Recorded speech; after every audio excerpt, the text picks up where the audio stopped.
Ini kita di makam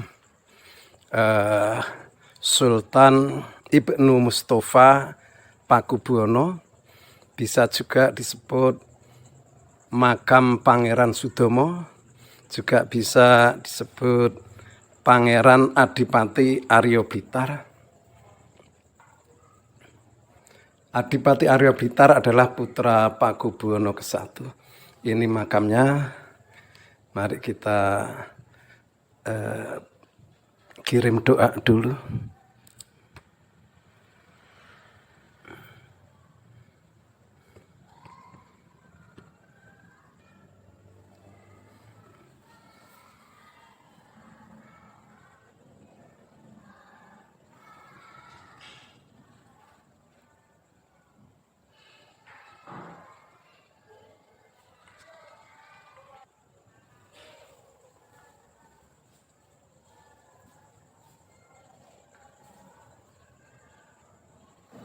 جعلنا في أعناقهم أغلالا وهي إلى الأذقان فهم مغرقون وجعلنا من بين أيديهم سدا ومن خلفهم سدا فأغشيناهم فهم لا يبصرون وسواء عليهم أنذرتهم أم لم تنذرهم لا يؤمنون إنما تنذر من اتبع الذكر وخشي الرحمن بالغيب فبشره بمغفرة وأجر كريم إنا نحن نحيي الموتى ونكتب ما قدموا وآثارهم وكل شيء أحصيناه في إمام مبين واضرب لهم مثلا أصحاب القرية إذ جاء المرسلون إذ أرسلنا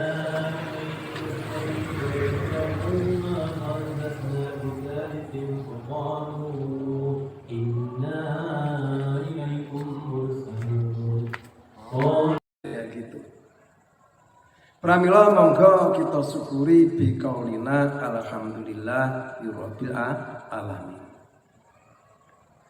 Juga kita haturkan salam dan sholawat kepada junjungan kita Nabi Agung Muhammad Sallallahu Alaihi Wasallam yang telah memberikan ketauladanan ke kita mulai ibadah hablum minallah, juga hablum minannas, termasuk ya siar dan dakwah semacam malam ini, termasuk kita kirim leluhur, kirim doa kepada orang tua maupun tokoh-tokoh masyarakat semacam makam Aryo Blitar ini. Kami sambil meluruskan, jadi kadang-kadang itu ada suara sumbing negatif bahwa banyak pejabat-pejabat Kabupaten Blitar, Kota Blitar, bahkan tamu dari Jakarta itu bilangnya musyrik, bilangnya apa? Percaya takhayul gitu. Ini kita luruskan. Ada sebagian gitu ya, ada sebagian. Jadi kalau pemerintahan Kota Blitar atau mungkin Kabupaten Blitar atau mungkin tamu negara dari Jakarta atau dari provinsi sering berkunjung ke makam Aryo Blitar, itu namanya agenda yang sudah diresmikan untuk menghormati para pahlawan atau para pendahuluannya. Bukan berarti ke makam itu musyrik, tidak, sama sekali tidak. Jadi mari kita hilangkan pengertian yang seperti itu. Bahkan junjungan kita Nabi Agung Muhammad Sallallahu Alaihi Wasallam juga berziarah ke makamnya para syuhada perang Uhud itu. Ini Nabi ini, sahabat pun juga gitu. Jadi ada hadis itu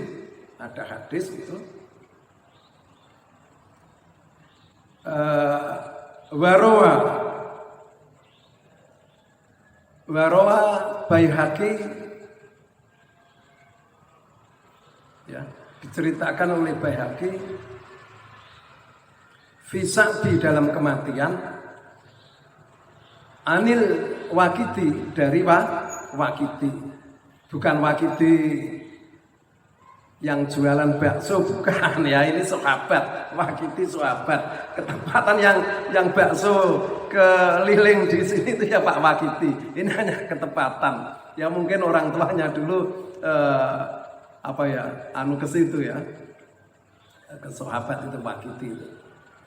Ceritanya bagaimana dari Wakiti? Qala menceritakan karena Nabi Shallallahu Alaihi Wasallam ya, bahwa junjungan kita Nabi Agung Muhammad Sallallahu Alaihi Wasallam yurus suhada berziarah ya, ke makam suhada, maksudnya itu suhada perang Uhud itu ya. Di Uhud ya, Gunung Uhud itu ada sekitar 70 berapa itu yang meninggal termasuk Hamzah di situ. Ya, di Uhud.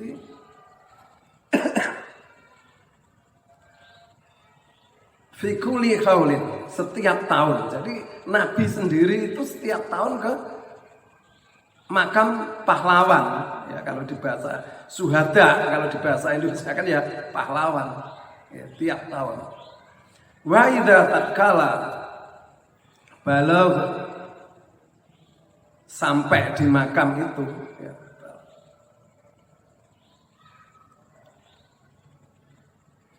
rafa'a sautahu mengeraskan suaranya, fayaqulu lantas mengatakan salamun alaikum bima sabartum fa ni'ma badar. Ini seperti ayat di Ar-Ra'd yang surat ke-13 ayat 24 tidak salah ya. Salamun alaikum. Maaf, kehabisan suara agak sakit gitu. Ya. Mengatakan salamun alaikum bima sabartum fa ni'ma badar. Ya. Lantas kebiasaan junjungan kita Nabi Agung Muhammad SAW ini ditiru oleh Abu Bakar, selanjutnya ditiru juga oleh Umar, Utsman, bahkan Siti Aisyah juga ke makam para syuhada itu.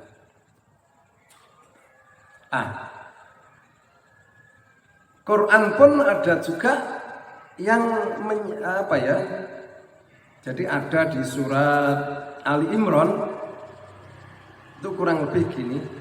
Bismillahirrahmanirrahim. Maaf suara saya serak. Qad khalat min qablikum sunanu fasiru fil ardi fadhuru kaifa kana akibatul mukadzibin. Hada bayanul linnasi wa hudan wa mau'izatul lil muttaqin. Qad khalat, dan sungguh sunanu sudah terjadi sunnah Allah. Fasiru, maka berjalanlah di atas bumi. Berjalanlah di atas bumi. Fasiru fil ardi. Fanduru, sambil mengingat atau mentelaah, berpikir kaifa kana akibatul mukadzibin, bagaimana akibat. Jadi ayat ini turun saat peperangan Uhud, kalah, umat Islam itu kalah, porak-poranda, akhirnya turun. Asbabul nuzulnya surat ini turun, berjalanlah di atas bumi, artinya ya ambillah pelajaran, kita datangi reruntuhan, maksudnya ini reruntuhan di Uhud sana. Tapi pada malam hari ini kita tidak ke sana. Artinya ya kalau kita lokal-lokalan Blitar sini ya pahlawan kita mungkin ya Sultan Ibnu Mustafa di sini, yang mana beliau telah kukuh melawan VOC pada tahun 1719 sekitar itu sampai 1723 dia perang dengan VOC. Saudaranya yaitu Amangkurat keempat. Jadi mari kita sekarang membahas masalah kepahlawanan. Jadi ini tadi saya hubung-hubungkan dengan bulan Agustus. Tentunya kalau bulan Agustus kita ya yang kita bahas adalah tentang pahlawan. Berhubung kita sudah setiap Senin Legi itu ngaji di sini, maka pada malam hari ini saya akan bercerita tentang sejarah dan ketauladanan tentang Sultan Ibnu Mustafa atau Pangeran Sudomo di sini gitu. Sebelum kita lanjut lagi, saya ada cerita bahwa dalam muktamar kumpulan torekoh NU pada 9 November itu memberi fatwa bahwa hendaknya kalau kita itu mengadakan peringatan di makam semacam ini atau mungkin mengadakan haul itu minimal ada 3 yang harus kita lakukan. Pertama yaitu kita ada tahlil atau kirim leluhur atau doa. Ini tadi sudah kekirim hadiah Fatihah, ada yang tahlil ke dalam makam sudah. Yang kedua, setidak-tidaknya ada sajian, maksud saya itu hidangan, walaupun itu hanya kue. Ini maksudnya dalam kegiatan ini ada kegiatan sodakoh gitu. Bisa kita niati sodakoh dari diri kita sendiri karena kita membawa kue. Bisa juga kita niati bahwa ini sodakoh dari panjenenganipun Pangeran Sudomo yang dimakamkan ke sini sehingga menjadi amal beliau. Itu yang kedua. Yang ketiga, setidak-tidaknya kalau kita haul atau kita pengajian di suatu makam untuk memperingati makam, itu ada bacaan Al-Quran gitu, yang seperti tadi di awal sudah ada bacaan Al-Quran, dan ada tausiah, maksudnya cerita-cerita tentang ketokohan yang dimakamkan di sini, yaitu Aryo Bitar. Itu kita ambil ketokoh-tokohannya, ketauladanannya. Gitu. Jangan diambil yang jelek-jeleknya. Memang semua manusia pasti ada kekurangannya. Gitu. Bahkan namanya pahlawan, kalau memang dia ada kesalahan itu masih bisa diampuni, mendapat pahala. Karena pahlawan itu kan 2 kata, pahlawan. Jadi kalau sudah dikatakan pahlawan itu pasti masuk surga karena namanya sudah pahlawan. Ada hadis, ini cerita hadis. Ada seorang budak dari sahabat itu datang, tidak salah namanya Khatib atau siapa gitu ya, tuannya itu Khatib. Budaknya itu melaporkan kepada junjungan kita Nabi Agung Muhammad Sallallahu Alaihi Wasallam, ya Nabi celaka, ya Nabi celaka. Apa, ada apa budak namanya gitu. Tuan saya, bos saya akan masuk neraka, celaka. Kenapa? Karena membocorkan rahasia perang. Apa jawab junjungan kita Nabi Agung Sallam? Tidak. Kamu tidak benar. Karena Khatib telah ikut perang dalam perang Badar. Dan dia juga pernah ikut dalam perjanjian peperangan itu, perang di mana gitu. Artinya seorang pahlawan kalau ada kesalahan ya tentunya tetap dosa ya, tetapi tetap dia harus kita hormati sebagai pahlawan gitu. Jangan kita berprasangka baik, celaka Tuhan, masuk neraka, tidak. Kita lanjutkan tentang cerita Sultan Ibnu Mustafa Pakubuwono ini yang di sini ini. Ini adalah dengan gigihnya melawan VOC. Saat itu VOC bergabung dengan Amangkurat keempat, saudaranya dia sendiri, kakaknya sendiri.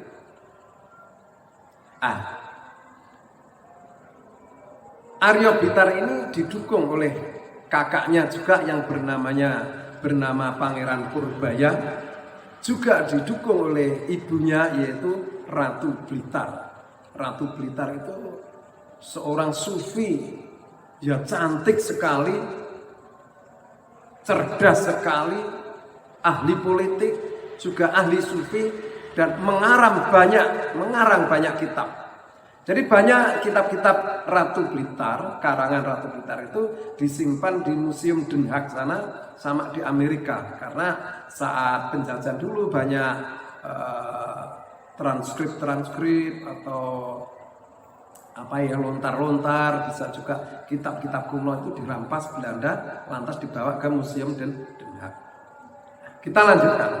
Dalam peperangan ini Aryo Blitar sini menang. Awal-awalnya setelah menang mendirikan kerajaan Mataram, ya, meneruskan kerajaan Mataram dengan dinamai kerajaan Kertasekar, tempatnya di bekas Istana Sultan Agung Mataram, Jawa Tengah sana, dan bergelar Sultan Ibnu Mustafa Pakubuwono karena ayahnya adalah Pakubuwono. Tolong mbak itu anaknya ada kabel nanti itu nyampar kabel mbak ya. Ya. Nah, anaknya dijaga. Kita teruskan.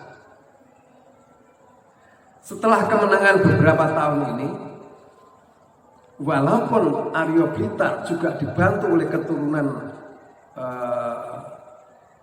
dari Madura, siapa pahlawan Madura itu,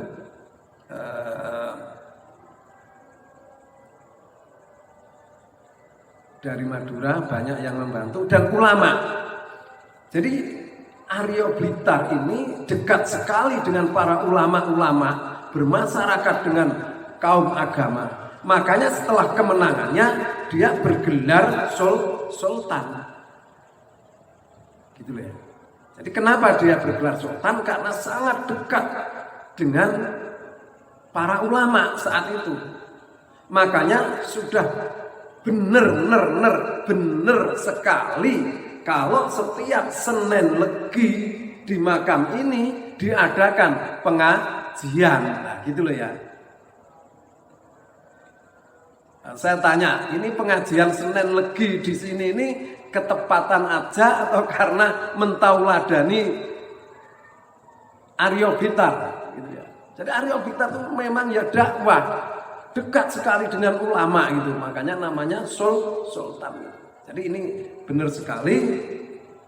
Dan pengajian ini nanti itu untuk umum gitu. Jadi mungkin masyarakat Kota Blitar, masyarakat Blitar, atau tamu-tamu dari luar Blitar yang ingin punya hajat atau menyekar di makam ini, seandainya ditempatkan pada Senin Legi, itu alhamdulillah bisa ikut ngaji di sini, bisa tahu ceritanya tentang ketauladanan Sultan Ibnu Mustafa di sini. Kita teruskan. Setelah beberapa tahun menjadi sultan di Kertasekar sana, Jawa Tengah sana, bekas kerajaan Sultan Agung, Belanda berhasil. Belanda dan Amangkurat IV berhasil menangkapnya. Sehingga Arya Blitar ini mau dieksekusi ke Batavia sana, tetapi menurut cerita bahwa meninggal sakit sebelum dihukum gitu. Ceritanya begitu. Mungkin ini sedikit cerita yang akan saya lanjutkan ke pertemuan atau kesempatan yang ada masalah Arya Blitar ini, dan nanti akan kita bahas cerita tentang Ibu Arya Blitar yang namanya Ratu Blitar yang sangat cantik, cerdas, intelektual, dan banyak mengarang kitab-kitab kuno. Para hadirin hadirat rahimakumullah, mungkin di masyarakat ceritanya tidak seperti apa yang saya ceritakan ini tadi. Karena begini, ada yang istilahnya itu legenda. Jadi pamannya legenda itu ya semacam cerita lesan gitu. Umpamanya legenda Arya Blitar bahwa Arya Blitar itu dibunuh di Kedung saat menangkap ikan, mencarikan ikan istrinya yang mengandung itu. Nah, ini sudah tersebar di masyarakat. Ini namanya tutur tinular atau cerita lisan, bisa juga legenda. Ada lagi cerita Arya Blitar yang sifatnya itu agak sejarah karena tertulis dalam lontar dan ada di kidung-kidung ya. Kidung itu nyanyian Jawa, macopat itu. Ada cerita Arya Blitar lain bahwa cerita Arya Blitar ini adalah anak dari Adipati Husein. Adipati Husein itu adik Raden Patah di Demak. Nah, saat Arya Blitar yang ini ya, bukan yang tadi ya. Kalau yang tadi abad 17, yang saya ceritakan ini abad 15. Arya Blitar pada pemerintahan Demak abad 15 itu dia beserta adiknya Ki Ageng Sengguru, Bupati Sengguru. Sengguru itu Kepanjen ke selatan itu ada namanya Sengguru, petilasannya masih ada. Nah, saat Arya Blitar dan adiknya Ki Ageng Sengguru ini pulang dari kirim leluhur di Sunan Giri sana, ya. Kalau dulu itu jalurnya jalur berantas, lewat berantas itu naik perahu getek itu, maka dihadang oleh Adipati Srengat yang namanya Niloswarno beserta Adipati Panjer. Panjer itu ngunut ke selatan beserta 1000 lebih pasukan Adipati Niloswarno dan Adipati Panjer ini. Maka terjadi peperangan di sekitar Nguri ya, itu sekitar kuburan Sengguru. Itu mana dia? Nguri ke barat. Di situ dihadang, akhirnya terjadi pertempuran. Walaupun Arya Blitar ini sakti, Ki Ageng Sengguru juga sakti, tidak mempan dibacok, tetapi ini melawan 1000 prajurit sehingga tetap kalah, sehingga 40 prajurit dari Arya Blitar dan Ki Ageng Sengguru ini meninggal semua, akhirnya dimakamkan di pinggir laut. Maka di situ ada petilasan Sengguru gitu ya. Petilasan Sengguru itu masuknya Rejo Tangan. Di situ ada itu Arya Blitar. Nah, ini semi sejarah karena ada manuskrip seperti itu. Nah, kalau yang saya ceritakan di depan tadi Sultan Ibnu Mustafa itu sejarah karena apa? Ini tercatat dalam sejarah di Karton Kartosuro maupun di pihak Belanda, yang mana dalam manuskrip Belanda itu menyebutkan bahwa sangat ketakutan kepada Ratu Blitar gitu ya.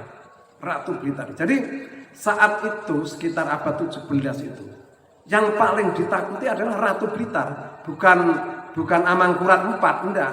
Karena Pak Amangkurat IV sendiri itu ditulis oleh dokumen Belanda bahwa raja tanpa rakyat, artinya rakyat itu membenci semua, ulama-ulama membenci semua, karena rakyat dengan ulama adalah mendukung Arya Blitar di sini gitu ceritanya.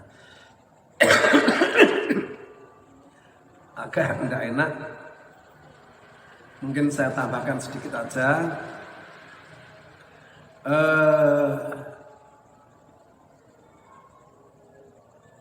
Sedikit aja bahwa tadi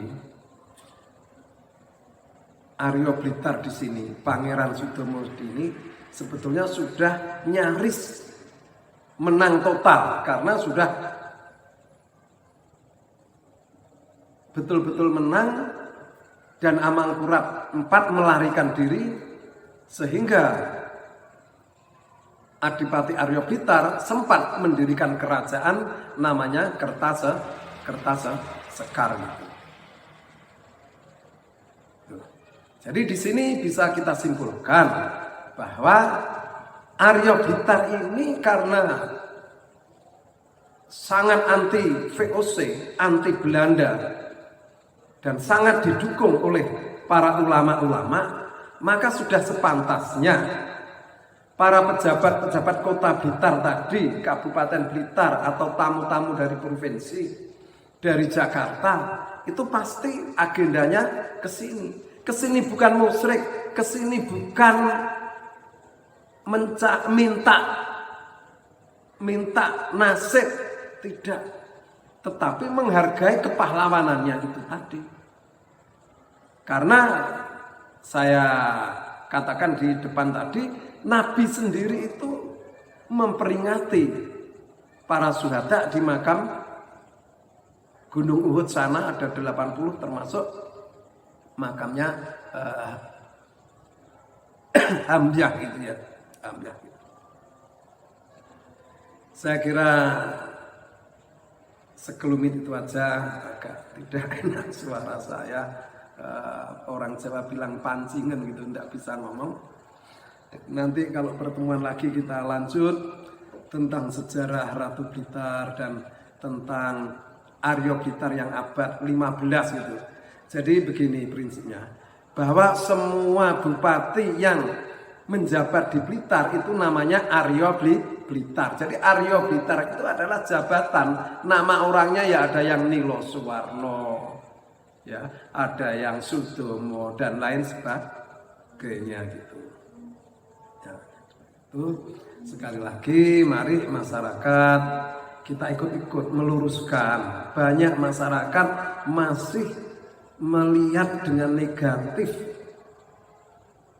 bahwa pejabat kota Blitar, Kabupaten Blitar musyrik dan lain sebagainya, sangat-sangat mikirnya enggak gimana mikirnya itu ya gitu. Jadi teruskan, dan bagi yang luar kota yang ingin mungkin berziarah ke kabupaten ke makam ini, seandainya ingin menginap gitu ya, itu insya Allah di sini juru kunci di sini atau teman-teman di sini bisa memberi informasi mungkin menginapnya di mana gitu ya. Insya Allah bisa gitu. Dan hanya suatu ketepatan aja, ini hanya ketepatan. Jadi kalau yang diagendakan tadi memang agenda untuk menghormati suatu pahlawan, adapun ketepatan itu maksud saya yo ndelalah kersane ngalah. Banyak orang itu yang punya hajat, ya, semacam orang mau mencalekkan, orang ingin naik jabatan itu, lantas mencari wasilah ke makam sini. Gitu. Jadi itu alhamdulillah ya berhasil gitu ya. Gitu. Kita tidak minta ke makam, kita tidak minta ke arwah. Jadi sebetulnya setelah kita berdoa atau mungkin bertahlil, mendoakan itu kita mendapatkan barokah, kita mendapatkan ketenangan hati kita. Lantas kita berdoa, ya Allah, mudah-mudahan jabatan yang saat ini masih kosong, dengan kemampuan saya SDMKA, saya mudah-mudahan diberi kesempatan untuk mengisi jabatan itu. Bukan minta ke makam, tidak. Gitu ya.